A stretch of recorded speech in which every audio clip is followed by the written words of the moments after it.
Dengan demikian, dalam batas penalaran yang wajar, selama keputusan Presiden berkenaan dengan pemindahan ibu kota negara dari Provinsi Daerah Khusus Ibu Kota Jakarta ke Ibu Kota Nusantara belum ditetapkan, ibu kota negara masih tetap berkedudukan di Jakarta.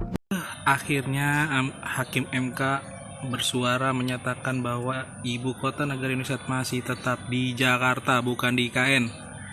Lalu proyek senilai 149 triliun itu mubazir dong. Hei Joko Widodo, mata presiden ke-7 Indonesia yang bertanggung jawab ingin cepat-cepat memindahkan ibu kota ke IKN. Akhirnya apa? Mubazir kan? Oh, jangan-jangan lu bangun IKN buat lu bersembunyi ya, dikejar-kejar nanti ya. Akibat ulah lu bikin kebijakan seenaknya, korupsi sebesar-besarnya, KKN anak lu dijadiin wakil presiden juga. Aduh, emang keluarga Semaruk. Pusing gua.